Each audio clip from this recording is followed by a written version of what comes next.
وشي وسعادة القشي عشق وحب وكيف وشي كان وميضان من عشق وحب وكيف وشي كان وميضان من حياتي قرآني تجي عين قليقة قرآن بالحرام باسم عمر بنفسي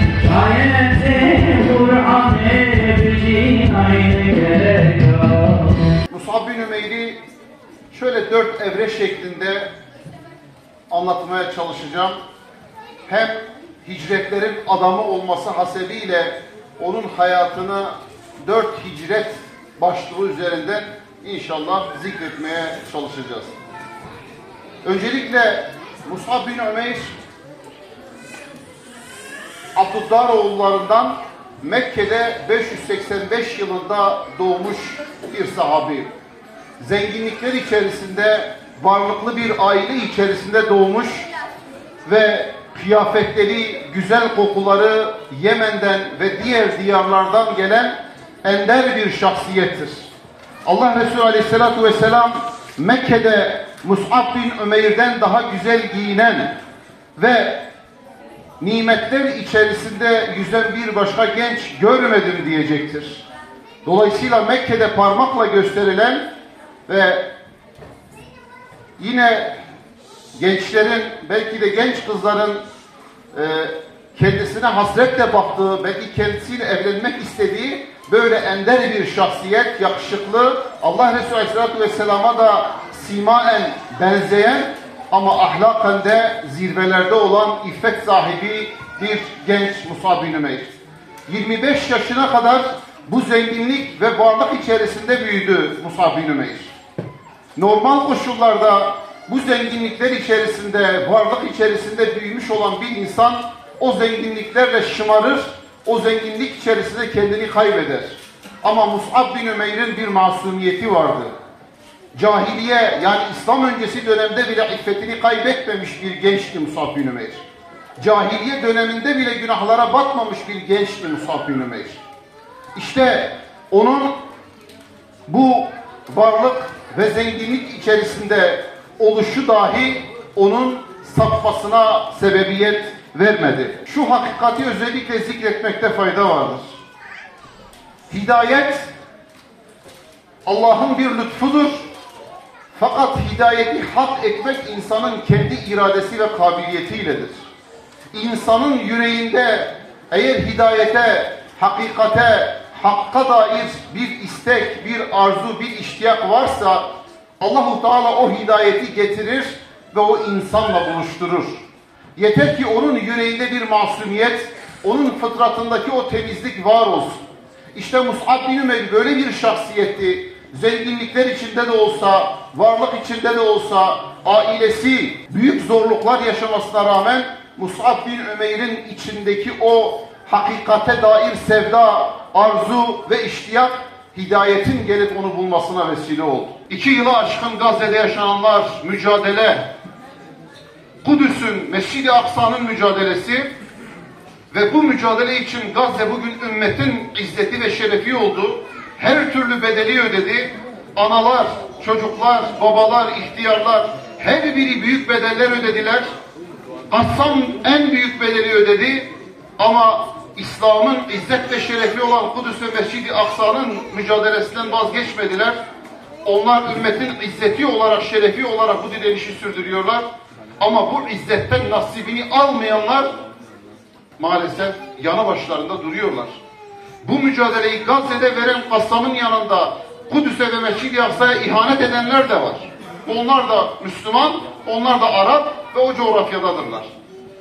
Arap ülkeleri var. Hemen yanı başlarındadırlar. Bu mücadeleyle izzet ve şeref onların da nasibi olabilecek. Onlar da bu şerefi kazanabilecek bir fırsata sahip. Ama layık olmadıkları için onlar ihanet safında, onlar zillet safında, onlar bataklık safında.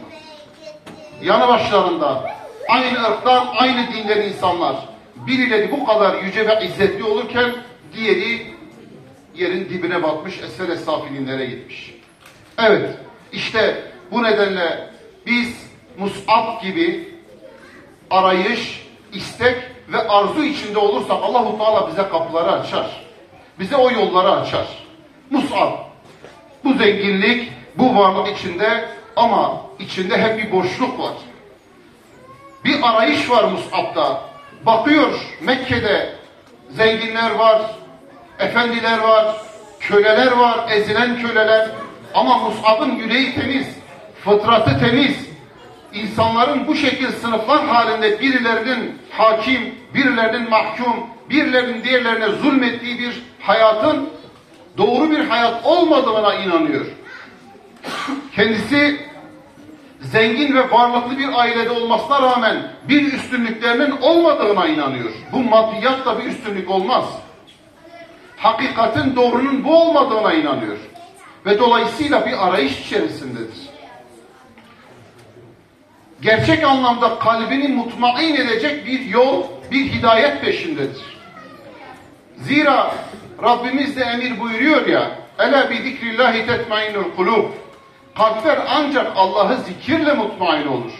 Zenginlik var, para var, mal mülk var ama kalp mutlu değil. Kalp mutmain değil. Kalple eğer, zenginlikle kalp eğer mutmain olsaydı bugün tüm zenginlerin en mutlu insanlar olması gerekiyordu. Ama öyle olmadığını görüyoruz. Elhamdülillahi Rabbil alemin. Vessalatu vesselamu ala seyyidina Muhammedin ve ala alihi ve sahbihi ecma'in. Ey Rabbiku ev kainata heştenebune çekiri u giribin hizmeta insana da. Ey Hudi mazluma bekesa Hudi wan kese goriya fashash kirin u reşani wan dayi.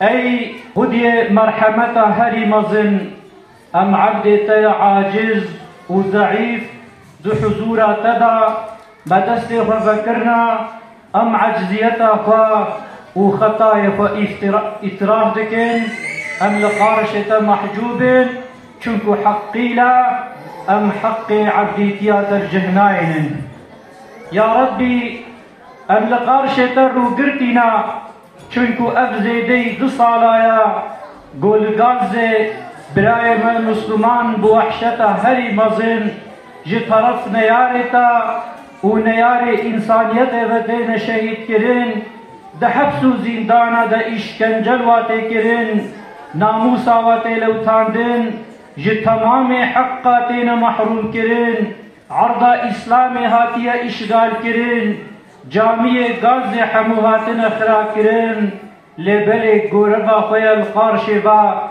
من نقريا جبل بين لقارشة أمر وقرتنا فقد ديس أمهيبيا فج رحمة قتناكن بالرحمة فا بمرحمة فا دعاء ما قبول بكا ما دستوالش حضورا فنبا قرينا في حقية حق ما بدا فهمه ما بدا تابعي حقية باطل باطل ما بدا فهمه حظا مش باطل بكا